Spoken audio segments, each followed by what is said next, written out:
and one of the earliest events I did at the AIGA Fashion Design Center was a conversation between Milton Glaser and Paul Rand. And so they came up near my office to begin, before the event. And there's Paul Rand on one side, and Milton Glaser on the other, and I'm sitting in the middle. And Paul says, "What's your name?" And I said, "Well, Christopher Fay." And then he leans over to Milton and says, "What happened to that really nice lady who used to be here?" and then Milton said, "It's a political thing. Don't worry about it." Well, so talk about making you feel comfortable, right?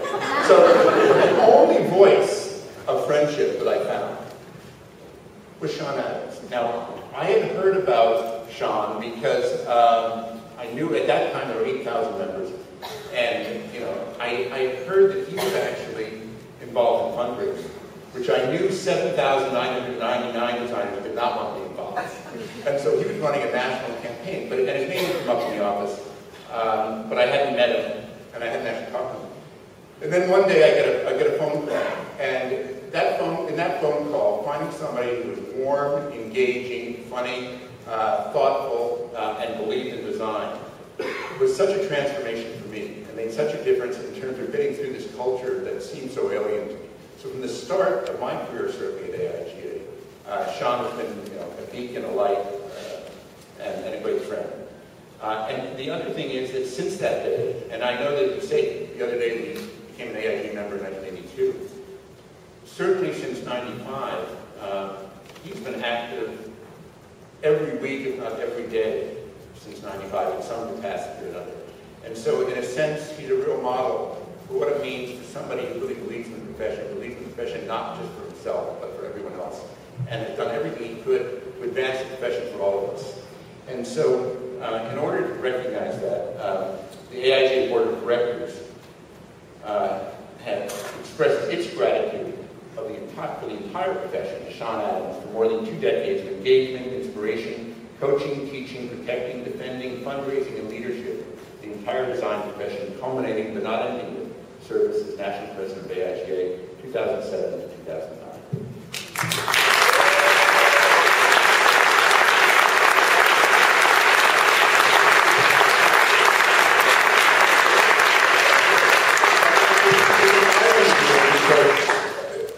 He's still president, so we got to sign it.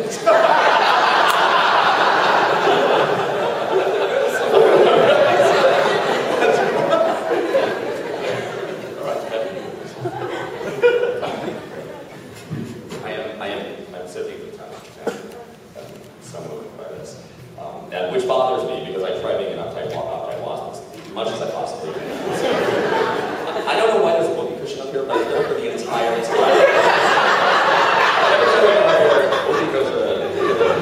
Very serious. Over the last few years, I was counting, I've actually visited 25 chapters, spoken at 2 galas, countless conferences. I've represented AIGA in the United Kingdom and South Africa. This is actually the 35th time that I'll speak to you as the AIGA president, and the last. We've been together for 2 years now, and in a few short weeks, it's going to be time for me to go. And before I do, I wanted to share some thoughts that I've been thinking about for quite a while. It's been the honor of my life to serve as your president. So many of you emailed me or called me or Twittered me with such amazing comments, and I could not have done this without your relentless support. Someone asked me earlier, how do you feel about leaving? And I said, parting is such sweet sorrow. And the sweet part, of course, is that I'll actually sleep in my own bed, not spend life at LIX, and learn to design again, which it turns out is something you have to do over and over again, or you lose it, you get terrible. But I will never again feel the same pride that I do today when I serve this organization. I've been reflecting on what the past 2 years have meant to me, and the image that comes to my mind repeatedly when I think about this is something like this. So typically when I would go to visit a chapter, I would end up at some point standing sort of clumsily in the corner of an auditorium lobby. And meanwhile, everyone else was kind of getting ready for all the parts of the event. So someone would bring in, of course, the signs from the trunk of their car. Someone else had the membership materials, and they'd shuffle them in. Some unfortunate soul would be assigned to take care of my demands. And they're gone. And then there was always this incredible, energized and exciting group running around getting ready to open the doors and make this happen. Now, of course, I know this sounds like just par for the course for any typical event, so, what's the big deal? It's not spectacular, right? But it is spectacular. You all have demanding careers, and I know that this is an enormous amount of resources that takes up time and money and energy, and especially in this economic environment. It would be so much easier, I think, for any of us to go home, have a beer, and watch American Idol.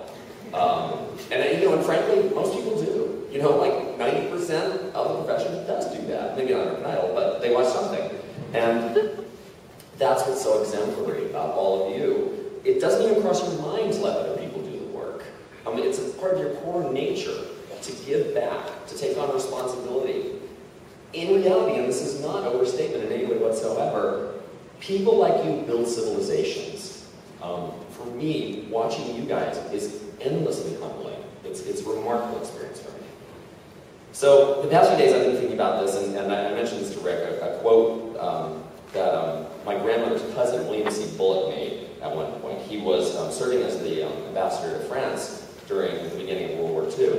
And as the bombs began to fall around the embassy in Paris, Cousin Bill pulled the staff together downstairs in the basement to protect everybody, but he insisted that the good champagne and caviar be brought along. Yeah, it sounds like someone in my family. But as he put it years later, we might be killed by the Nazi army, but I'll be damned if I'll be annoyed. And it's really that same spirit here. Times can be tough, but you all just keep going. It's like full steam ahead. Damn the torpedoes. Let's go. Together we've all worked very hard together. And as I walk off the stage for the final time, I think about all of you that have sacrificed and given of yourself. This has made AIJ more vital and stronger than at any other time in history. That's something to be proud of. So to all of you who've been part of this journey with me, we did it. We weren't just marking time, we made a difference. We made the design profession stronger, and we leave it in very, very good hands. All in all, not too bad. I cannot express my admiration for the AIJ board enough. They are the most incredible group of people you will ever meet in your life. So varied, so diverse, so remarkably intelligent.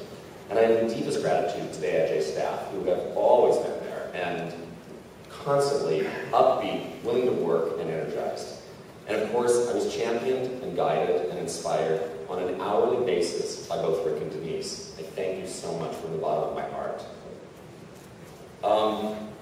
I started this job with a note, a little post-it note, taped to my computer, and it's been there since that day, since July 1st of whatever, 2006, right? Sound right? Sorry, 7, whatever, whenever I started this. It's a few lines from a song by Meg Christian, who is a wonderful musician, and it served as a reminder to me of the challenges that we face and the successes that we can have. Can we be like drops of water falling on a stone, splashing, breaking, dispersing in the air, weaker than the stone by far, but be aware that as time goes by, the rock will wear away. I will leave with the greatest pride for this organization of ours and eternal optimism for its future. Thank you so very much for this incredible honor.